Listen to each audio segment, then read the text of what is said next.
요한복음 21장 14절부터 23절까지 말씀을 통해 네가 나를 사랑하느냐 하는 제목으로 오늘 본문의 말씀을 함께 사모하겠습니다. 오늘 본문은 예수께서 부활하시고 제자들에게 세 번째로 부활하신 자신을 나타내시는 그 현장을 기록하고 있습니다.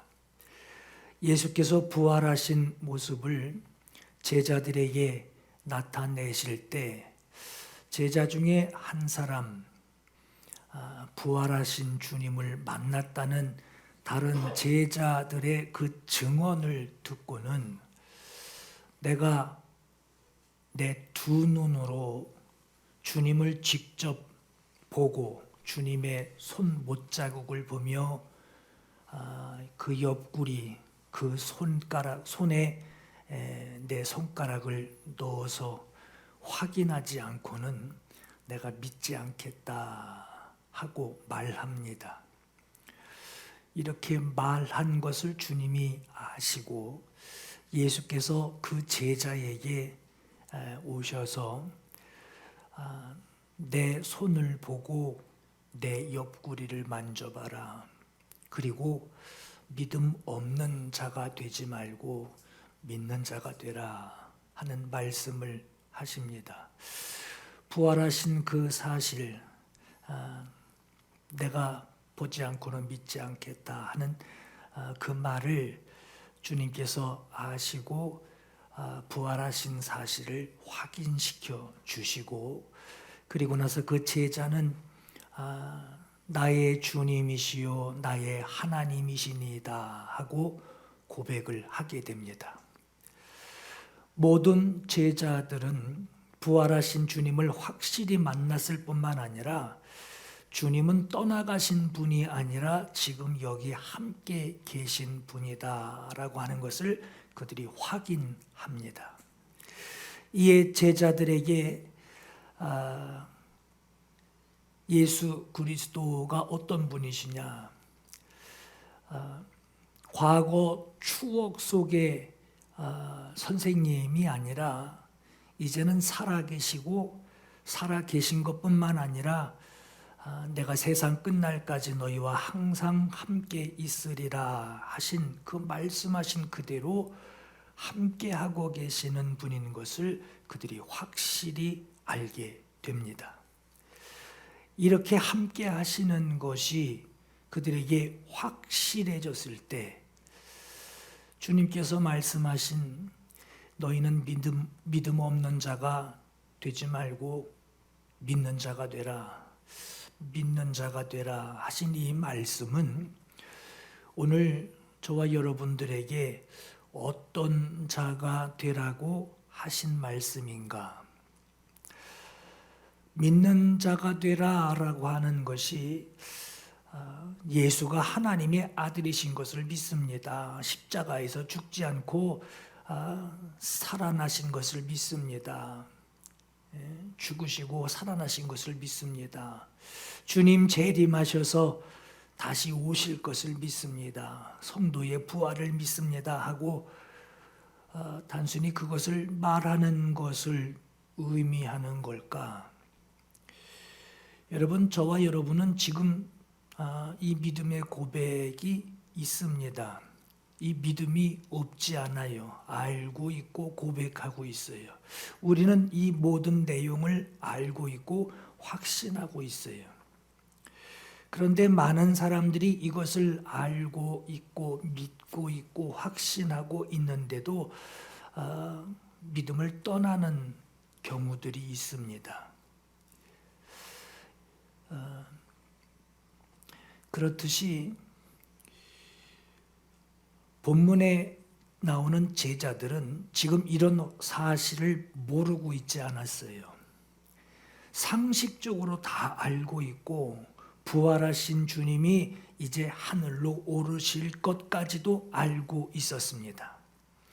그럼 주님이 말씀하신 믿음 없는 자 되지 말고 믿는 자가 되라 하신 이 말씀은 뭘 의미할까?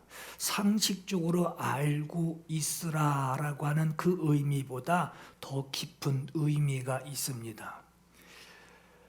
주님은 제자들에게 무엇을 말씀하고 계시는 걸까? 요한복음 13장의 말씀을 읽어보겠습니다. 내가 아직 잠시 너희와 함께 있겠노라. 너희가 나를 찾을 것이나 일찍이 내가 유대인들에게 너희는 내가 가는 곳에 올 수 없다고 말한 것과 같이 지금 너희에게도 이르노라. 새 계명을 주노니 서로 사랑하라. 내가 너희를 사랑한 것 같이 너희도 서로 사랑하라. 내가 너희를 사랑한 것 같이 너희가 서로 사랑하면 이로써 모든 사람이 너희가 내 제자인 줄 알리라. 시몬 베드로가 이르되 주여 어디로 가시나이까? 예수께서 대답하여 이르시되 내가 가는 곳에 네가 지금은 따라올 수 없으나 후에는 따라오리라. 베드로가 이르되 주여 내가 지금은 어찌하여 따라갈 수 없나이까? 주를 위하여 내 목숨을 버리겠나이다. 예수께서 대답하시되 네가 나를 위하여 네 목숨을 버리겠느냐? 내가 진실로 진실로 네게 이르노니 닭 울기 전에 네가 3번 나를 부인하리라 하고 말씀하셨어요. 여러분, 주님께서 새 계명을 너희에게 주노니 서로 사랑하라. 내가 너희를 사랑한 것 같이 너희도 서로 사랑하라 했어요. 너희가 서로 사랑하면 모든 사람이 너희가 내 제자인 줄 알리라. 근데 시몬 베드로가 이르되 주여 어디로 가시나이까 하고 묻습니다. 지금 베드로는 주님이 지금 뭘 말씀하고 있는지 그 앞부분의 이 말씀이 귀에 들어오지 않고 오직 열심히 주님을 따라다닐 생각만 하고 어디로 가십니까? 주님은 지금 사랑을 얘기하고 계시는데 어디로 가십니까? 하고 묻습니다. 지금 예수께서는 사랑을 말씀하고 계세요. 내가 너희를 사랑한 것 같이 너희도 사랑하라. 이 말씀을 3계명을 주셨단 말이에요. 근데 베드로는 내가 주를 위하여 죽을 각오로 따라다니겠습니다 하는 그 믿음을 말하고 있어요. 지금 포인트가 안 맞아요.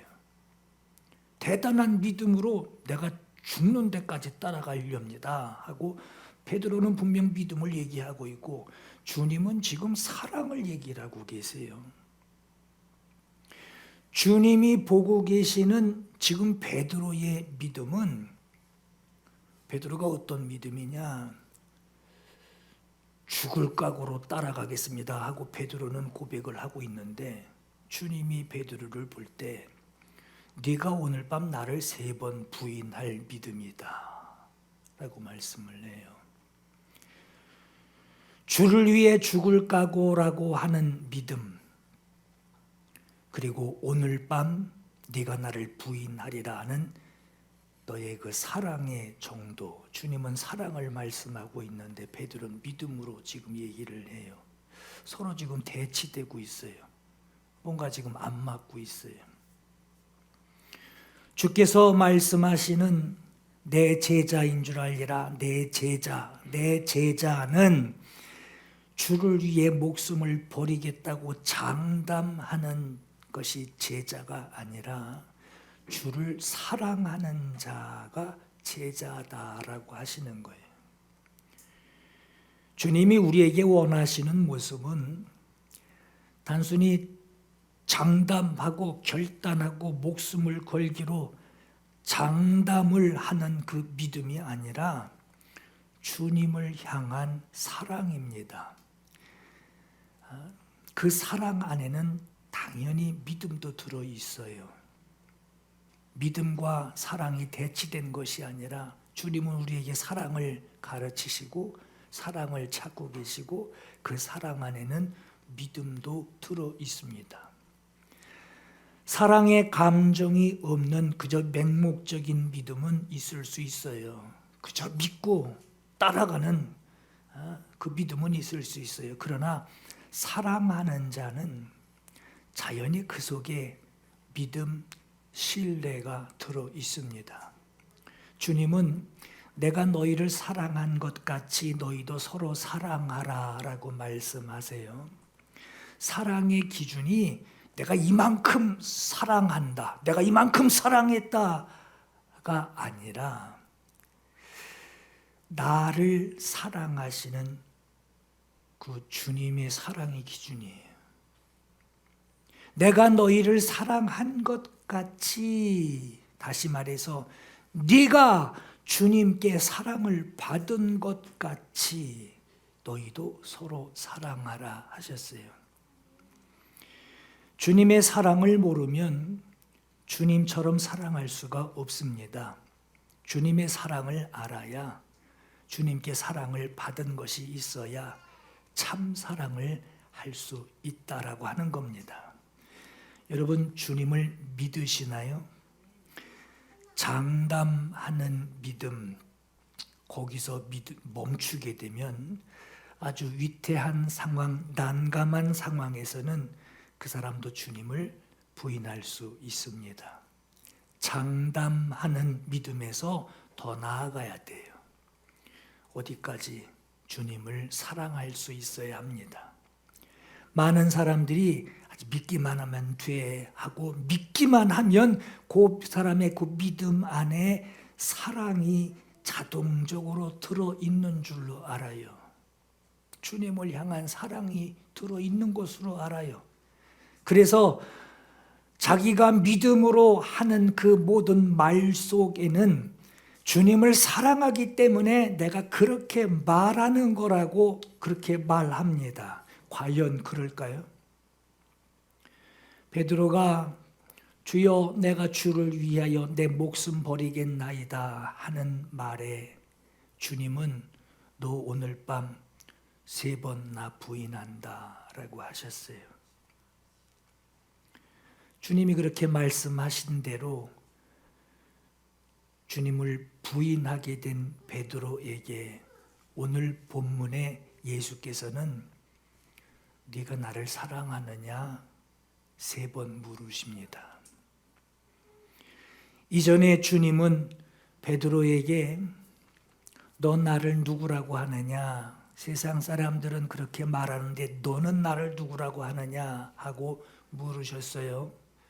베드로가 대답합니다. 주는 그리스도시요 살아계신 하나님의 아들이시니이다. 그 대답에 예수께서는 시몬아 네가 복이 있다. 이것을 너에게 알게 한 이는 혈육이 아니요 하늘에 계신 내 아버지시니라. 너는 베드로라, 페트로라, 반석이다. 내가 이 반석 위에 내 교회를 세우리니 음부의 권세가 이기지 못하리라 하고 말씀하셨어요. 여러분, 이 정도면 완벽한 제자 아닙니까? 완벽한 제자라고 우리 모두가 생각이 되는데 그 믿음, 베드로의 그 고백과 그 결단과 믿음을 예수께서 칭찬하시고 그 바로 직후에 이제 예수께서 내가 이제 예루살렘에 올라가서 장로들과 대제사장들과 서기관들에게 많은 고난을 받고 죽임을 당하고 제3일에 살아나야 할 것이다 하는 이 말씀을 하시니 베드로가 예수를 붙들고 항변했다라고 그래요. 여러분, 부모인 것을 알고 있는 것하고 부모를 사랑하는 것과는 다릅니다. 알고는 있는데 철이 들어야 사랑하죠. 주님이 누구신지 알고 있어요. 주는 그리스도시요 살아계신 하나님의 아들이십니다 할 만큼, 또 주를 위하여 내가 죽기까지 따라가겠습니다 할 만큼 따라가야 할 그 각오, 그 장담, 그 각오를 할 만큼 확신을 가지고 있다고 해도, 우리 부모님이야 확실히 알고 있다고 해도 그것으로 사랑하고 있다라고는 말할 수 없어요. 사랑까지 가야 돼요. 그런 베드로를 향해서 주님이 꾸짖으시죠. 너 내 뒤로 물러가라. 너 나를 넘어지게 하는 자로다. 네가 하나님의 일을 생각하지 아니하고 도리어 사람의 일을 생각하는도다 하고 말씀하세요. 그 앞에 칭찬이 우르르 무너진 듯한 이 말씀을 하십니다.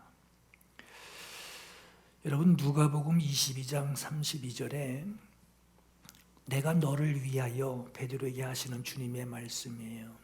네 믿음이 떨어지지 않기를 기도하였노니 너는 돌이킨 후에 내 형제를 굳게 하라 하고 말씀하십니다. 돌이켜서 굳게 하라라고 하는 것은 쉽게 말하면 너 주를 사랑하는 자가 되라 하는 말씀이에요. 너의 결단, 너의 장담으로 대단한 것 같지만 너 오늘 밤 나 3번 부인한다.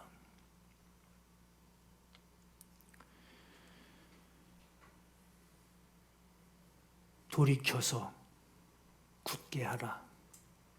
너 장담하는 자가 아니라 주님을 사랑하는 자가 되라. 이 말씀을 하시고 오늘 우리가 읽은 본문의 말씀에 네가 나를 사랑하느냐 하고 물으신 거예요. 이 모든 것들을 경험한 베드로가 후에 베드로후서에 주의 말씀을 잘 정리를 해서 기록을 하기를, 그러므로 너희가 더욱 힘써 너희 믿음의 덕의 지식을, 지식의 절제를, 절제의 인내를, 인내의 경건을, 경건의 형제 우애를, 형제 우애에 사랑을 더하라. 너의 믿음에 사랑을 더하라는 거예요. 네가 확신하고 결단하고 이거는 내게서 변할 수 없어 하는 것에서 그것이 다인 것 같지만 거기에 사랑을 더해라. 주님을 향한 사랑. 이런 것이 너희에게 흡족한즉, 충만한즉 너희로 우리 주 예수 그리스도를 알기에 게으르지 않고, 사랑하는 자가 게으를 수 없죠. 열매 없는 자가 되지 않게 하려니와 라고 기록을 합니다. 그리고 이어지는 10절에 그러므로 더욱 힘써 그렇게 됨으로써 너희 부르심과 택하심을 굳게 하라. 너희가 이것을 행한즉, 사랑을 더하여 주님을 따를 때, 주님을 사랑할 때 이것을 행한즉 언제든지 실족하지 아니하리라. 사랑하기 때문에 실족할 수 없다라고 하는 거예요. 결국 믿음에 사랑을 더하는 것으로 너의 부르심, 너를 부르신 너의 그 부르심과 그 믿음을 굳게 할 수 있다라고 하는 겁니다. 여러분, 예수께서 믿음에 대하여 이르실 때 마태복음 17장 20절에 너희 믿음이 작은 까닭이라. 진실로 너희에게 이르노니 만일 너희에게 믿음이 겨자씨 한 알만큼만 있어도 이 산을 명하여 여기서 저기로 옮겨져라 하면 옮겨질 것이요 또 너희가 능히 못할 것이 없으리라 하셨어요.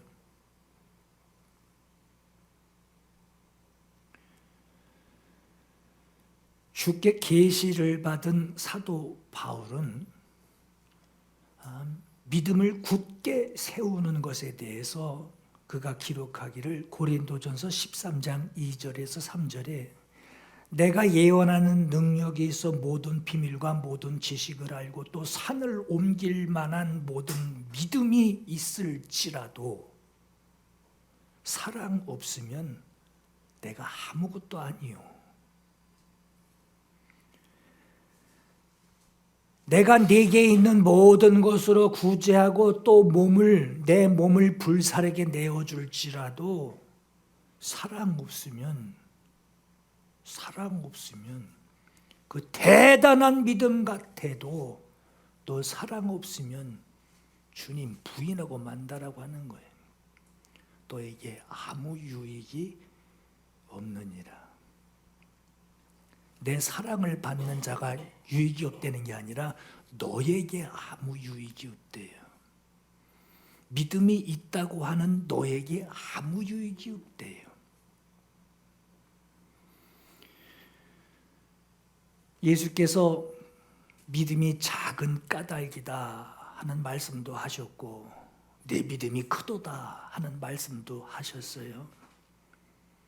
그러나 장담하고 확신하는 믿음이 있을지라도 믿음, 소망, 사랑 중에 제일은 사랑이라고 그랬어요. 오늘 본문에 그렇게 장담하던 믿음으로 있다가 주님 말씀대로 주님을 부인하는 그 일을 겪은 베드로를 주님이 부르십니다. 왜 부르셨냐요? 너 이거 잘못했자고 조목조목 책망하시려고 부르신 것이 아니라 주님을 베드로를 회복하시려고 부르십니다. 15절 보시면 그들이 조반 먹은 후에 예수께서 시몬 베드로에게 이르시되 요한의 아들 시몬아 하고 부르셨어요. 베드로라 부르지 않으시고 너는 반석이다. 그 사람의 자랑거리였던 주님께 받은 반석이라고 하는 이름, 그 이름으로 부르지 않으셨어요. 가이사랴 빌립보에서 베드로가 예수 그리스도를 고백하는 신앙 고백이 있을 때 시몬이었는데 예수께서 그 시몬에게 베드로라고 하는 이름을 토하셨습니다. 그 후로 주님은 그 시몬에게 항상 베드로라고 부르셨어요. 그런데 오늘 본문에 요한의 아들 시몬아 하고 부르십니다. 아마 깜짝 놀랐을 것 같아요. 늘 불러오던 이름이 아닌 베드로라고 매번 부르시다가 주님 만날 때 나를 불렀던 그 시몬이라고 부르시는 그 듣는 느낌이 전혀 달랐을 겁니다. 제자로 부르기 전에 호칭이었어요. 예수 그리스도를 고백하는 그 믿음 위에 교회 세우시고 그리고 음부의 권세를 이기는 그 권세까지 주님이 칭찬하시고 그 권세까지 말씀해 주셨던 그 이름, 주님을 위해 목숨 버리겠다고 장담하고는 3번이나 부인한 그 베드로에게 오늘 본문은 시몬아 네가 나를 사랑하느냐 하고 물으셔요. 시몬아 또 나 사랑하니? 주를 위하여 죽겠나이다 하고 고백했던 베드로는 반석이라고 하는 이름과 칭찬이 들어있는 그 믿음을 저버리고 주님을 부인합니다. 그러나 예수께서는 부활하시고 3번이나 제자들에게 보여주시는 동안 베드로를 대하실 때 그를 정죄하거나 책망하시지 않으셨어요. 아마 우리 같으면 야 베드로, 너 뭐 주와 함께 죽을지언정 떠나지 않겠다고 너 말했었잖아. 기도하라고 했더니 앉아서 졸고 앉아있고, 부인하게 될 거라고 그렇게 미리 몇 번을 얘기해 줬는데도 나중에는 그 어린 계집 아이 앞에서 부인을 3번이나 하고 저주까지 했지 하고 베드로를 탓하면서 서운한 감정을 드러냈을 텐데, 우리 주님은 베드로의 잘못을 조목조목 드러내고 말씀하지 않으시고 다만 그의 이름을 부르십니다. 요한의 아들 시몬아, 요한의 아들 시몬아. 때로는 드러내지 않는 게 더 큰 감동을 줄 때가 있어요. 잘못했을 때 아주 되게 맞고 혼이 나야 서로 퉁친 것 같은데, 혼내지도 않고 매를 들지도 않는 것이 오히려 부담이 되고 왠지 빚진 것 같습니다. 성경에 탕자가 돌아왔을 때 아버지가 그 아들에게 야, 너 내 돈 다 가지고 뛰쳐나가더니 지금 꼴 좀 봐라. 너 내 돈 다 어디다 썼냐? 하며 꼬치 캐물었다면 어렵게 돌아온 그 탕자는 아마 그 자리에 더 서 있지 못하고 다시 집 밖으로 뛰쳐나갔을 겁니다. 고통을 경험하고 돌아온 사람에게 그 상처를 다시 드러낼 필요는 없었습니다. 사랑으로 품어주기만 하면 돌아온 사람은 자기의 잘못을 알고 돌아서게 됩니다. 죄 지은 사람이 주님 보기에 면목이 없어서 바다에 뛰어들었던 그 사람에게는 책망이 필요한 것이 아니라 위로가 필요했던 겁니다.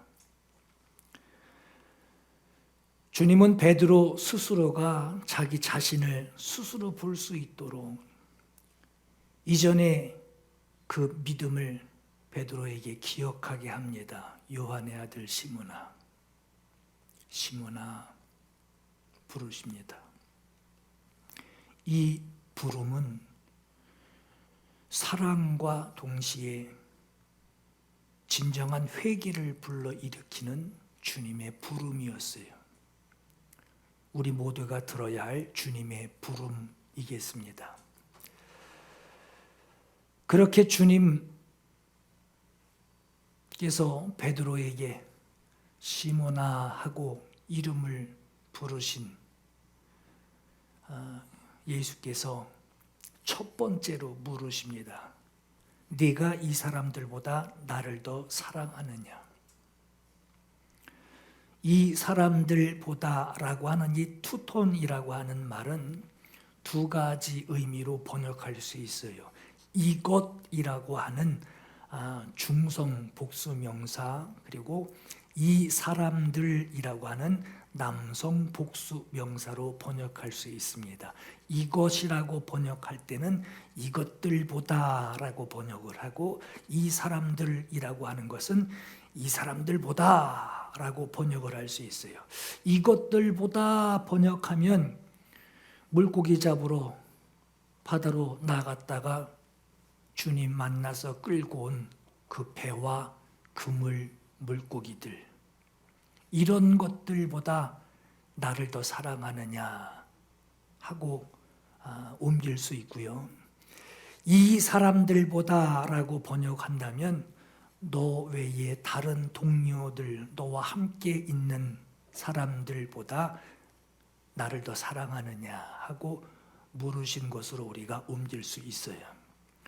목회자를 예로 들면 교회의 교인이 교회 나갈까 봐 두려워는 해도 주의 뜻에서 벗어날까 봐 두려워하지는 않는 것과 마찬가지입니다. 부모를 예로 들자면 하나님을 섬기기보다 자식을 더 하나님보다 예배보다 더 자식을 사랑하는 일이 생겨납니다. 구약 성경에 엘리 제사장에게 자식이 둘이 있었어요. 홈니와 비느하스라고 하는 두 아들이 있었는데 성경에 보면 망난이었습니다. 하나님께서 엘리 제사장 홈니와 비느하스의 아버지 엘리 제사장에게 이르시기를 나의 처소에서 나에게 바치라고 명한 나의 제물과 예물을 네가 멸시하느냐? 어찌하여 너는 나보다 네 자식들을 더 소중하게 여겨 나의 백성이 나에게 바친 모든 제물 가운데서 가장 좋은 것들만 골라다가 네 자식들을 살찌도록 하느냐? 나를 존중히 여기는 자를 내가 존중히 여기고 나를 멸시하는 자를 내가 경멸하리라 하고 엘리 제사장에게 하시는 주님의 말씀이 있어요. 주님은 베드로에게 네가 나를 사랑하느냐 하시며 그의 대답에 그 사랑을 확인하십니다. 여러분, 베드로가 이전에 주님을 부인했던 그때 베드로에게 능력이 없어서 용기가 부족해서 그 현장에서 두려움으로 주님을 부인했을까? 아니라고 봅니다. 그럼 뭐가 부족했던 걸까? 주께 향한 사랑이 부족했던 거예요. 사랑의 특징이 뭐죠? 함께하는 거예요. 슬픔도 괴로움도 기쁨도 함께하는 것이 사랑입니다. 사랑하는 사람이 기뻐하면 나도 기쁘고 사랑하는 사람이 울면 나도 우는 것이 사랑입니다. 베드로는 주님께 대한 사랑이 부족했기 때문에 그 자리에서 주님을 부인하고 말았던 거예요. 베드로는 이전에 죽는 자리까지라도 내가 주님을 절대 따르겠다라고 말은 했지만 주님을 자기 목숨보다 더 사랑하지 못했기 때문에 결국 주님을 등지고 부인했던 겁니다. 그래서 오늘 본문에 베드로에게 주님은 사랑하느냐 하고 물으시며 그 사랑을 확인하시는 겁니다. 그것도 3번씩 연거푸 확인하셨어요. 여러분, 주님을 사랑할 때 우리들 마음에 꼭 두어야 할 것이 있어요. 다른 것에, 다른 사람에게 신경 쓰고 다른 사람과 비교할 필요가 없습니다. 본문에서 예수께서는 베드로에게 3번 물으시고 3번 대답하는 것으로 그 사랑을 확인하신 후에 베드로에게 너 젊어서는 복음을 위하여 살다가 늙어서는 십자가에서 죽을 것이다 하고 말씀을 하십니다. 다른 사람이 아니라 베드로의 그 사랑을 들으시고 베드로의 사랑에 다른 사람이 아니라 베드로 그 사람에게 베드로에게 너에게 일어날 일을 말씀하신 거예요. 베드로가 고백한 사랑을 들으시고 베드로가 고백한 사랑대로 주님은 그렇게 사용하시겠다고 하신 거예요. 그런데 베드로는 엉뚱한 데 신경을 씁니다. 그건 그렇고 나는 십자가에 죽는데 주님이 사랑하시는 저 요한은 어찌 됩니까? 그때 예수께서 말씀하시죠. 단호하게 말씀하세요. 너에게 무슨 상관인데? 너 나를 따라와. 너에게 무슨 상관인데? 내가 지금 너 보고 얘기했지 다른 사람 보고 얘기했니? 너 나 따라와. 너 다른 사람 다른 일에 신경 쓰지 말고 나 따라와. 너 사랑한다며. 나 따라와. 여러분, 교회 올 때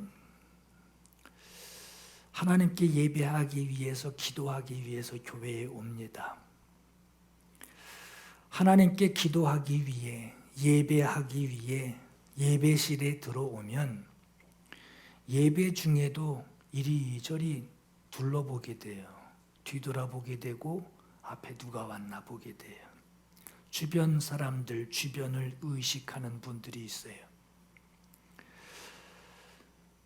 예수 따르는 신앙생활을 하다 보면 가장 빈번하게 일어나는 그 시험이 있는데 남들하고 비교하는 거예요. 사람들이 모이는 곳이기 때문에 꼭 남들하고 비교하게 됩니다. 그런데요, 남들과 비교하기 시작하면 좋은 일이 없어요. 좋을 것 같죠? 좋은 일이 없습니다. 안 좋은 일만 생깁니다. 100% 그렇습니다. 감사가 나오기는커녕 비교하고 원망하는 마음이 생깁니다. 자기에게 주어진 사명, 헌신에만, 자기에게 주신 그 헌신에만 충실하면 되는데 자꾸 다른 사람에게 관심을 가지고 비교하기 시작합니다. 여러분, 포도원 품꾼 비유에서 늦게 포도원에 들어온 사람이 일찍 온 사람을 보고 일찍 온 사람이 늦게 온 사람을 봐요. 늦게 들어온 사람이나 일찍 들어온 사람이나 한 데나리온을 주기로 주인과 약속을 했고, 그 포도원 일을 마치고 나서 주인과 약속한 그대로 한 데나리온을 받습니다. 불평할 것이 없어요. 하루 품삯을, 약속한 하루 품삯을 깎아준 게 아니라 그대로 받았어요. 참 감사한 일인데 다른 사람하고 비교하기 시작하니까 이래서 저래서 없던 원망과 불평이 생겨납니다. 주님과의 관계에서 변한 것은 한 가지도 없어요. 주님이 우리를 버린 것도 아니고 덜 사랑하시는 것도 아니고 떠나신 것도 아니에요. 변한 것이 하나도 없어요. 근데 남들하고 비교하기 시작하니까 낙심이 생기고 불안해지는 거예요. 여러분, 오늘 저와 여러분이 어떤 사람들이었죠? 우리는 죄 가운데 망할 수밖에 없는 사람들이었어요. 망한 사람들이었어요. 그러나 부름을 받아서 산 자가 됩니다. 그들 중에는 주님께서 몇 사람에게 사명을 주시고, 사명을 받은 사람은 그저 사는 동안 사랑을 가지고 감격을 가지고 주님을 보며 충성하기 위해 부름을 받았을 뿐이에요. 남들 볼 것이 아니라 하나님께서 나에게 요구하시는 것이 있어요. 있는 자리에서 열심히 충성하라. 이 한 가지였어요. 여러분, 남들 눈치 보지 말고 주님 사랑하시기 바랍니다. 남들과 절대 비교하지 마시고 요만큼도 비교하지 마시고 주님께만 충성하시며 살아가시기 바랍니다. 내 옆에 누가 있든지, 기도하는 사람이 많든지 적든지, 예배하는 사람이 많든지 적든지 거기 신경 쓰지 말고, 다른 거 신경 쓰지 말고, 내 기도를 주님이 지금 들어주고 계시니 기도하는 거예요. 내 고백을 주님이 지금 들어주고 계시니, 받아주고 계시니 나는 찬양하는 거예요. 주님이 주시는 감동을 주시니 주님 앞에 봉사하는 거예요. 주님이 주시는 감격, 나를 감격하게 해주시니 나는 감격받았는데 왜 쟤는 감격이 없대요? 비교하지 말라는 거예요. 주님이 주신 감격을 내가 받았으니 헌신하는 거예요. 똑같이 충성하고 똑같이 예배했는데 왜 저 사람은 나보다 잘 됩니까? 시험 들지 말라는 거예요. 비교하지 마세요. 나를 보는 것이지 남을 보는 게 아니에요. 가인과 아벨이 예배합니다.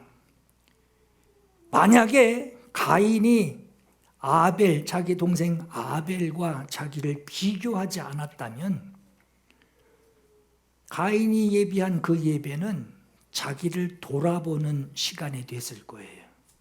자기의 믿음 없는 그 예배, 자기의 믿음 없음을 돌아보는 예배가 됐을 겁니다. 주님은 베드로에게 네가 나를 사랑하느냐 물으셨어요. 네가 나를 사랑하느냐? 네, 사랑합니다. 대답했어요.